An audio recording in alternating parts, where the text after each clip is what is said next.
اللہ اللہ اللہ الحمد للہ وکفى والسلام علی عبادہ الذین اصطفى اما بعد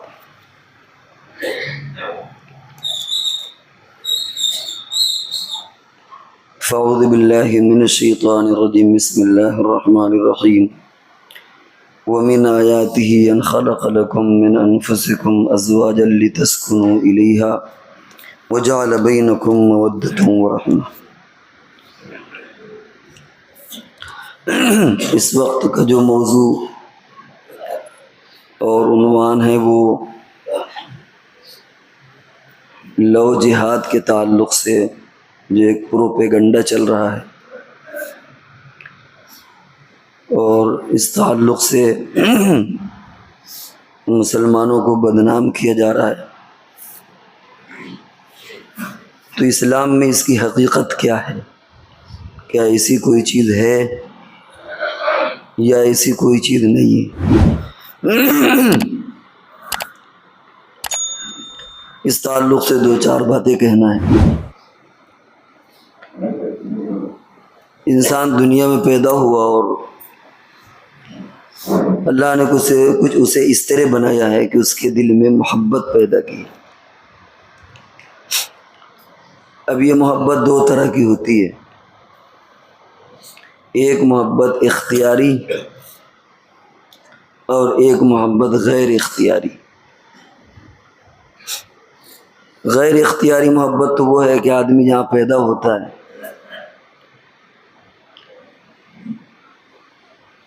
وہاں سے اسے محبت ہوتی ہے، جس گھر میں پیدا ہوا، آپس کے جو رشتہ دار ہیں، جو ماں بنتی ہے، جو باپ بنتا ہے، بھائی بنتے ہیں، ان سے اسے محبت ہوتی ہے فطری طور پر۔ وہاں محبت پیدا کرنے کی ضرورت نہیں ہوتی، اور ظاہر ہے کہ انسان کہاں پیدا ہو جائے اسے اختیار میں نہیں ہے، لیکن جہاں بھی پیدا ہو گیا، جو اس کی ماں ہے، اس کا باپ ہے، اس کے بھائی ہیں، بچے ہیں، یہ غیر اختیاری طور پر محبت پیدا ہو جاتی ہے۔ اور ایک محبت ہے اختیاری، یا بندہ اپنے اختیار سے محبت کرتا ہے، جیسے کوئی لڑکا کسی لڑکی سے محبت کرنے لگے، یا اس کے برعکس، یا شادی کے تعلق سے میاں بیوی کا رشتہ ہے، ظاہر ہے کہ شوہر کو اس کا اختیار ہے کہ وہ جہاں چاہے شادی کر لے۔ شادی کے بعد عام طور سے محبت ہو ہی جاتی ہے۔ لڑکی کو اختیار ہے کہ وہ اپنی مرضی سے کہیں شادی کر لے، جو اس کی اپنی شرائط ہیں، اور اس کے بعد اس کے اپنے شوہر سے محبت ہوتی ہے۔ تو اس محبت میں اختیاری یہ ہے کہ ایک لڑکا کسی بھی لڑکی کا انتخاب کر سکتا ہے اس کے شرائط کے ساتھ کہ مذہب اس کا اپنا ہو، یا اس کے برعکس، اس انتخاب میں وہ آزاد ہے۔ اب یہاں پر سمجھنے کی ضرورت ہے کہ رشتوں میں یہ ایک ایسا رشتہ ہوتا ہے کہ بسا اوقات تمام رشتوں سے بڑھ جاتا ہے۔ میاں بیوی کا جو تعلق ہوتا ہے، پہلے تو ایک خاص قسم کا الگ تعلق ہوتا ہے، پھر جب بچے پیدا ہو جاتے ہیں تو پھر دونوں مل کر کے بچوں کے مستقبل کی فکر کرتے ہیں۔ تو عام طور سے یہ رشتہ ایک ایسا ہوتا ہے، یہ محبت جو تمام دوسرے رشتوں سے بڑھ جاتی ہے۔ مرنے کے بعد ایک دوسرے کے وارث ہوتے ہیں، ایک دوسرے کے حقوق وابستہ ہوتے ہیں، تو یہ تعلق اور یہ رشتہ بڑھ جاتا ہے۔ اس تمہید کے بعد شریعت نے کچھ پابندیاں بھی لگائی ہیں کہ کہاں تم نکاح کر سکتے ہو اور کہاں تم نکاح نہیں کر سکتے۔ اس میں ایک تو یہ کہ مسلمان آپس میں مسلمان نکاح مذہب اگر ہے تو کر سکتے ہیں۔ کفر کی شرط لگائی کہ میچ ہونا چاہیے، کیونکہ اگر میچ نہیں ہے تو پھر بعد میں اختلافات پیدا ہو جاتے ہیں۔ یہاں تو شریعت نے اختیار دے دیا کیونکہ یہاں آپ کو میچ اگر یعنی میچ نہیں ہے پھر بھی آپ چاہیں تو آپس میں تال میل کے ساتھ زندگی گزار سکتے ہیں۔ تو کفو کا لحاظ رکھنا چاہیے، لیکن اگر کوئی مسلمان اپنے کفو کے علاوہ جو بھی ہمارے سماج و معاشرے میں برادریاں ہیں ان میں اوپر یا نیچے یا برابر جہاں چاہے وہ کر سکتا ہے، چونکہ مذہب ایک ایسی چیز ہے جو دونوں کو جوڑے رکھتی ہے، تو یہاں موافقت پیدا کرنا آسان ہے۔ دوسرا ایک ایسا ہوتا ہے کہ وہاں موافقت پیدا نہیں کی جا سکتی، شریعت نے وہاں پر بین لگا دیا۔ وہ کیا کہ کوئی غیر مسلم سے شادی کرے، کافر سے، مشرک سے شادی کرے، لڑکا ہو یا لڑکی، وہاں پر آدمی موافقت پیدا کرنا چاہے بھی تو نہیں کر سکتا۔ اور زندگی کا مقصد یہ ہوتا ہے کہ ہم بہتر زندگی آگے گزاریں، آئے دن جھگڑے فساد نہ ہو، اختلافات اور نزاع نہ ہو، لیکن یہاں پر ایسا ممکن نہیں ہے۔ اگر دونوں اپنے اپنے مذہب پر رہتے ہیں تو کلیش ہونا لازم ہے، یا ایک اپنے مذہب سے دستبردار ہو جائے۔ اب مثال کے طور پر اگر دونوں اپنے مذہب پر ہیں، اب عید کا مسئلہ آیا تو دوسرا فریق ہے، وہ لڑکا ہو یا لڑکی، ظاہر بات ہے کہ وہ عید اس من سے کیسے منائے گا جیسے دیوالی۔ یا اگر ہولی اور دیوالی آئی تو جو دوسرا فریق مسلمان ہے، لڑکا ہو یا لڑکی، وہ اس دیوالی میں کیسے خوشی منا سکتا ہے؟ کہیں پر پوجا پاٹ ہوتا ہے اور کہیں پر پوجا پاٹ کی حرمت ہے کہ شریعت میں منع اور حرام ہے، تو یہ آگ اور پانی ایک ساتھ جمع نہیں ہو سکتے۔ پھر بچے پیدا ہوں گے، وہاں پر بھی کلیش ہوگا۔ وہ کہے گا کہ ہم اس مذہب پر ڈھالیں گے، وہ کہے گا کہ ہم اس طرز پر ڈھالیں گے۔ تو یہ ایک ایسی چیز ہے کہ یہاں پر موافقت پیدا کرنا چاہیں بھی تو آپس میں موافقت پیدا نہیں کی جا سکتی، اس لیے شریعت نے یہاں پر بین لگا دیا کہ یہ نکاح ہو ہی نہیں سکتا۔ سارے دنیا کے مفتی اور عالم مل کر کے بھی، یا غیروں کے اعتبار سے سادھو سنت اور پنڈت مل کر کے بھی نکاح کرانا چاہیں، پھیرے لگانا چاہیں، اسلامی طور طریق کے اعتبار سے یہ سرے سے نکاح ہوگا ہی نہیں۔ دوسرے یہ کہ کوئی مرد مسلمان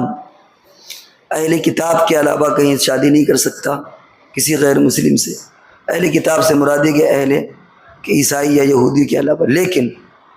ان کا بھی اپنے اصلی مذہب پر ہونا باقی ضروری ہے۔ عیسیٰ علیہ السلام پر ایمان لاتے ہوں، سابقہ انبیاء پر، آخرت پر، اللہ پر، جنت پر، جہنم پر، قبر پر، عذاب، ان تمام چیزوں پر ایمان لاتا ہو۔ یہ کہ ٹھیک ہے رسول اللہ صلی اللہ علیہ وسلم کو نہیں مانتا ہے لیکن اپنے مذہب پر قائم ہے، تو ایک مرد کا نکاح ایسی عورت سے ہو سکتا ہے جو عیسائی اور یہودی ہو، شرط ہے کہ اپنے مذہب پر قائم۔ لیکن اس کے برعکس نہیں ہو سکتا کہ مسلم لڑکی ہو اس کا نکاح کسی یہود اور عیسائی سے ہو جائے، کیونکہ عام طور سے عورت اپنے مرد کے، اپنے شوہر کے مزاج کے، مذہب کے تابع ہوتی ہے، یا اسے تابع کیا جاتا ہے، کسی نہ کسی درجے میں وہ دباؤ قبول کر لیتی ہے۔ تو ظاہر بات ہے کہ اگر یہ مسلم لڑکی کسی عیسائی اور کسی یہودی کے یہاں جائے گی تو پھر اپنا مذہب کو باقی رکھنا یہ ممکن نہیں ہوگا۔ تو اجازت کے باوجود اس کو منع کیا گیا ہے۔ حضرت عمر رضی اللہ تعالیٰ عنہ کو جب معلوم ہوا تو آپ نے باقاعدہ اس تعلق سے منع فرمایا کہ نہیں ایسا مت کرو۔ چنانچہ ایک جنرل گزرے اکبر خان، انہوں نے اپنی کتاب سیرت النبی حدیث دفاع میں لکھا ہے کہ 1967 میں جو اسرائیل اور عربوں کی جنگ ہوئی اس کی بنیاد یہی بنی کہ مسلمانوں کے بڑے بڑے کمانڈروں کے ہاں عیسائی عورتیں تھیں، یہودی عورتیں تھیں، اور آج بھی جو کچھ ہو رہا ہے وہ کچھ ڈھکا چھپا نہیں ہے۔ مصر کا پریزیڈنٹ سیسی، اس کی ماں یہودی رہی۔ یاسر عرفات زندگی بھر فلسطین کا علم بلند کرتے رہے، لیکن خود کیا شعور تھا، ایک یہودی لڑکی سے شادی کی۔ شاہ اردن کی بیوی عیسائی، اور آج بھی بہت سے عرب حکمراں ہیں جن کی خواتین، جن کی بیویاں عیسائی ہیں۔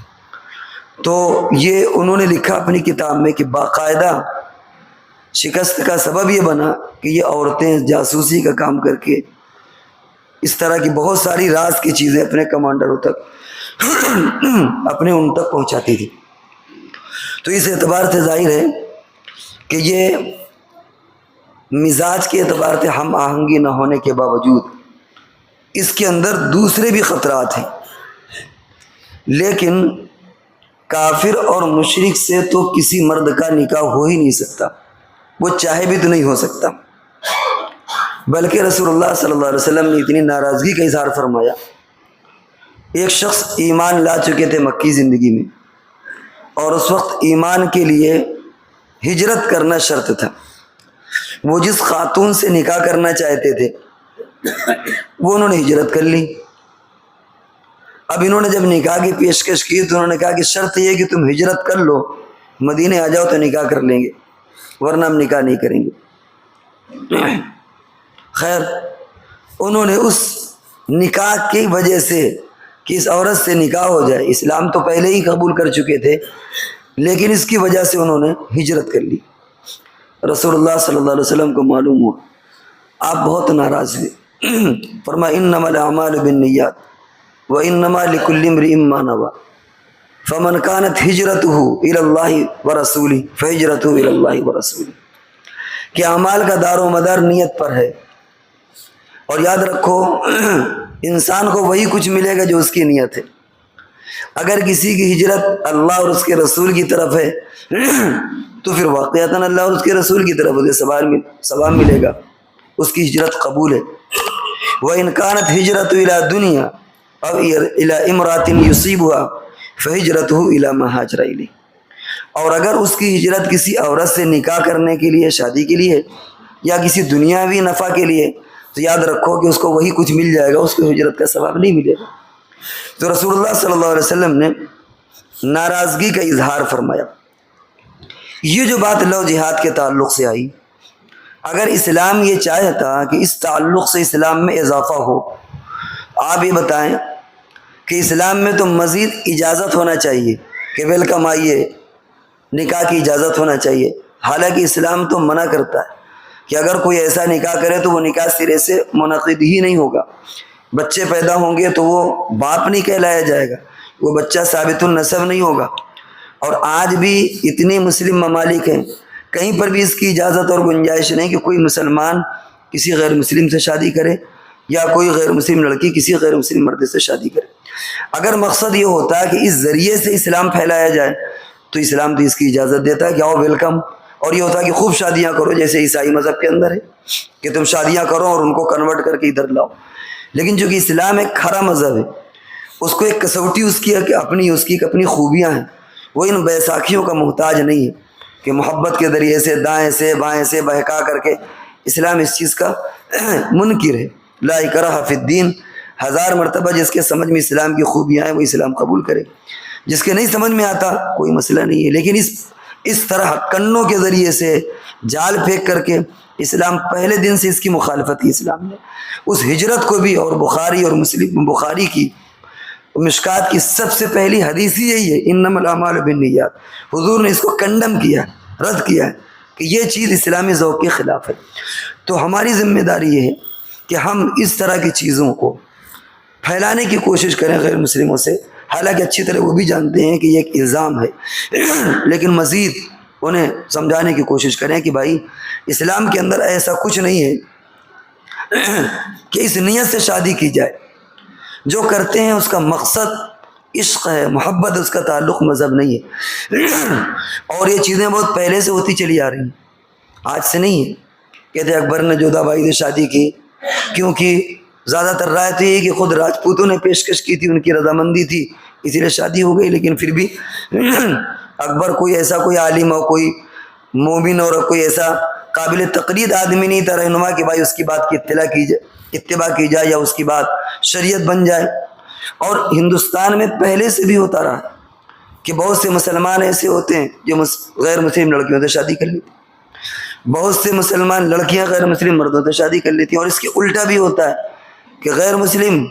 مسلمان لڑکیوں سے شادی کر لیتی۔ آج بھی آپ دیکھیں تو فلمی ایکٹر ہیں کتنوں کی، ہمیں نام لینے کی ضرورت نہیں ہے، ان کی بیویوں کو دیکھ لیجیے، بہت سے سیاستداں ہیں مسلمان ہیں، ان کے یہاں دیکھ لیجئے کہ ان کی بیوی ہے غیر مسلم، اور اس کے برعکس الٹا بھی معاملہ ہے کہ ادھر سے ادھر۔ تو معلوم یہ ہوا کہ اس کو مذہب سے جوڑنا غلط ہے۔ محسوس کچھ ایسا ہوتا ہے کہ جب کوئی مالدار آدمی اگر شادی کر لیتا ہے تو کوئی اعتراض نہیں ہوتا، یہاں پر نیتوں پر بھی شبہ ہوتا ہے، لیکن اگر وہی کوئی غریب کام کر لے، بھائی عمر عبداللہ نے کی، اتنے ایکٹر ہیں، آپ ان کے گھر میں جائیے، شاہ رخ خان اور فلاں خان اور فلاں خان ہے، لیکن آج تک کوئی ہنگامہ برپا نہیں کرتا کہ صاحب غیر مسلم لڑکی کو کیوں رکھے ہوئے۔ لیکن اگر ایک غریب عورت، تو معلوم ہوا کہ کہیں کہیں پر کوئی اور چیز بھی چل رہی ہے، کہ اگر کوئی مالدار اور کوئی سیاسی قد والا کر لے تو کوئی اعتراض نہیں، خیر وہ ایک الگ ایشو ہے، لیکن اسلام اس کو کنڈم کرتا ہے۔ اسلام کی بالکل سوچ نہیں ہے کہ ان بیساکھیوں کا سہارا لیا جائے، لیکن یہ چیزیں پہلے سے ہوتی رہی ہیں، اس کو اسلام سے جوڑنا غلط ہے۔ یہ خواہش نفس کی بنیاد پر، عشق کی بنیاد پر یہ شادیاں ہوتی ہیں، اس کا مذہب سے کوئی لین دین نہیں ہے، اور دونوں طرف اس طرح کی چیزیں ہوتی ہیں۔ لیکن اگر جیسے کہتے ہیں بھگوا جہاد، ادھر تو واقعتاً اس طرح کی چیزیں ہو رہی ہیں، پیسے کا لالچ اور نہ جانے کیا کیا چیزوں، اور پھر اس کے بعد عزت بھی گئی، جان بھی گئی، نہ جانے کیا کیا، تو ادھر ہو رہا ہے۔ لیکن ہمیں صرف یہ بات کہنا ہے کہ اسلام کے تعلق سے اسلام نے اپنے ماننے والوں کو اس کی ہدایت دی ہے کہ وہ ہرگز نکاح اور شادیاں نہ کریں، اور اگر ایسی اور نکاح شادی ہوتی ہے تو اسلام کے اندر وہ شادی ہوگی ہی نہیں۔ تو ایسی شکل میں مسلمانوں کو مورد الزام ٹھہرانا یا اسلام پر اس طرح کا طنز کرنا، یہ انہیں سمجھانے کی ضرورت ہے۔ ممکنہ غلط فہمیاں ہوں، انہیں سمجھانے کی ضرورت ہے کہ بھائی اسلام میں ایسا کچھ نہیں ہے، وہ سرے سے نکاح ہی نہیں ہوگا۔ اور ایسے واقعات میں تو ایک باپ اپنے بیٹے سے تعلق ختم کر لیتا ہے، ایک باپ اپنی بیٹی سے تعلق ختم کر لیتا ہے، ایک بھائی اپنے بھائی سے تعلق ختم کر لیتا ہے، اگر انہوں نے کوئی اس طرح کا نکاح کیا ہو، چاہے جائے کہ اس کو فروغ دیا جائے، ایسی باتوں کو پھیلایا جائے، تو مسلمان اور اسلام تو اپنے ماننے والوں کو اس بات کی اجازت دیتا ہے۔ اگر ایسے نکاح کے تعلق سے فتویٰ پوچھا جائے تو علماء کہتے ہیں بھائی اس سرے سے نکاح ہی نہیں ہوگا، فوراً اس نکاح کو ختم کیا جائے، اس نکاح کو توڑا جائے، اور جب تک وہ اس نکاح کو ختم نہ کرے، کوئی اگر مسلمان غیر ہندو لڑکی سے شادی کر لیتا ہے یا اس کے الٹا آپ اگر فتویٰ لیں تو یہی ملے گا کہ بھائی وہ نکاح نہیں ہوا، اور اس نکاح کو ختم کرانے کی کوشش کریے، اور جب تک وہ نکاح ختم نہ کریں ان سے بول چال بھی مت رکھیے تاکہ وہ کسی طریقے سے نکاح کو ختم کریں۔ تو جو مذہب اتنا محتاط ہو، اتنا کنشس ہو، اتنا یعنی اپنے مذہب کے ماننے والوں کو اس طرح کی ہدایت دے، وہاں یہ بات کیسے ممکن ہے کہ وہاں لو جہاد کی بات آ جائے کہ بھائی اسلام یا مسلمان اس بات کو چاہ رہے ہیں؟